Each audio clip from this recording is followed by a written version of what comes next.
Welcome to another Art of the Skies model aircraft review. I just had to do a review on this aircraft because I was waiting so long to see one in the new livery for Air Canada. It just so happens that the model is the exact same registration that is in the video at the beginning of this clip. This is a Gemini200 model and was released in 2018. I picked it up for around $74 Canadian.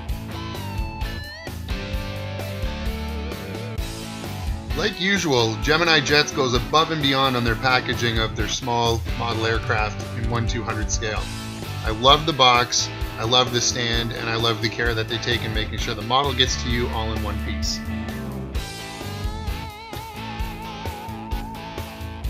It's always a dramatic moment when you lift off the cover for the first time and make sure that your aircraft is not damaged by the looks of it. This one is in good shape, just like all the other Gemini Jets that I received. I decided to pull out a couple more turboprops and prop liners from the Gemini200 series to kind of have alongside while I do this review. If you would like to see any of these or any other model aircraft reviews, please be sure to subscribe and like this video, and I will definitely make an effort to make more. Now let's get started with the Gemini200 Air Canada Express Q400. I do enjoy the livery on this aircraft, as they've done a great job in capturing the livery. The propellers, when you blow on them, spin just like normal on the Gemini prop liners and turboprop aircraft. But as we compare it to the actual aircraft, there's a few differences that I'd like to point out. The detail is semi there.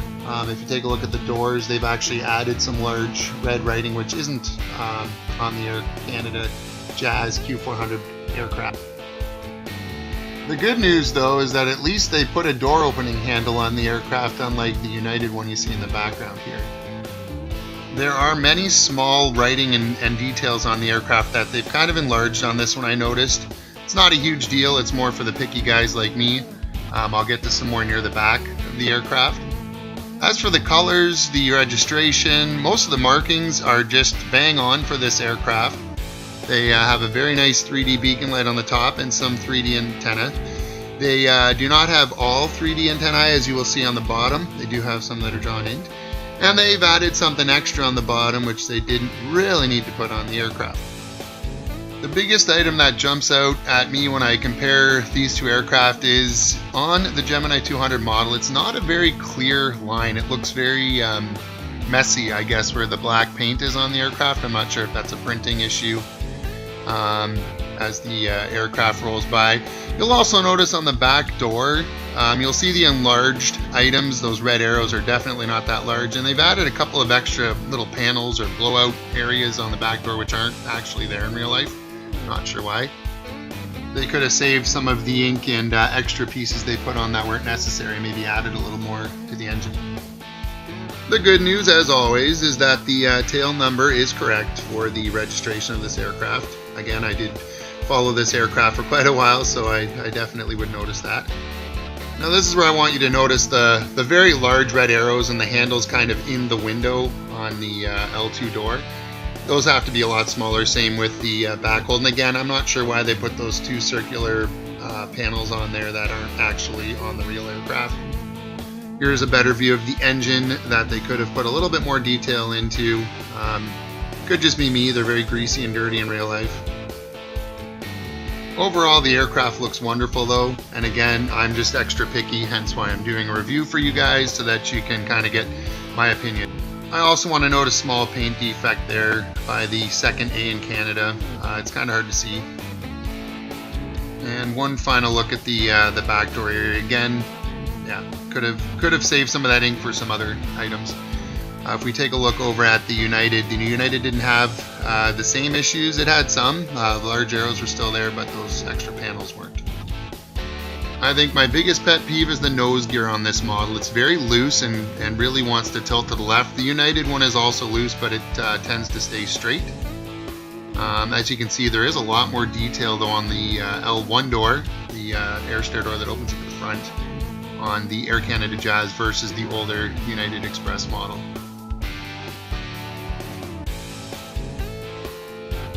A minor improvement, but is noticeable, is the main gear. A little bit nicer on the Jazz Express-8. As we go over to the United Express, it is kind of very basic. It's an older model though, so it's nice to see that improvement.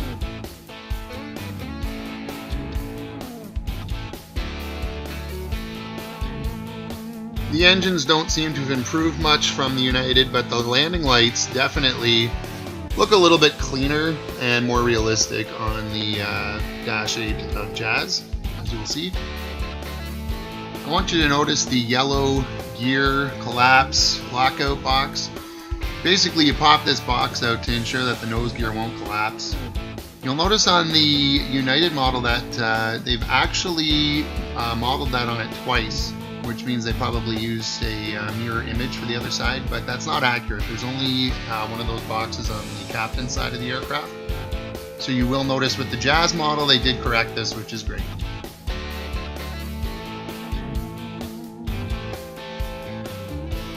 Correct. And incorrect.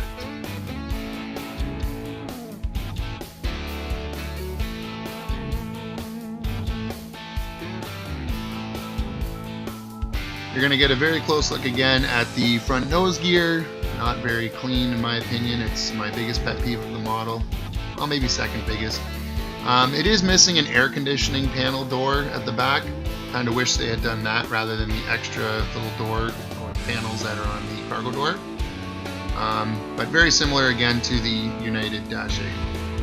I noticed with the United Dash 8 there's a lot of paint falling off. This was a brand new model that I got and wasn't very pleased with this. It actually came this way as opposed to coming apart with time. But you'll see that the Jazz Dash 8 is much cleaner, and they do have a strobe light kind of modeled at the top. Here's another look at that nose gear that keeps wanting to turn to the right. The bottom is very nicely detailed. Like I said, most of the antennae on the bottom are not 3D. The beacon light on the bottom is actually incorrect. This should be a white strobe light, as the Dash 8 has a red beacon light on the top, but a white strobe on the tail and on the belly. Not sure why this error was made, but it was made. But again, overall, it's kind of a very minor detail that I'm very picky about. Other people may not be so picky. They do have the little logo on the belly, which is great, and it's nice that they didn't put the stand where the logo is, which I will show you on a future video with a Delta aircraft that I have. That, again, I guess it's just the placement, but it kind of ruins the entire Delta on the bottom of the plane.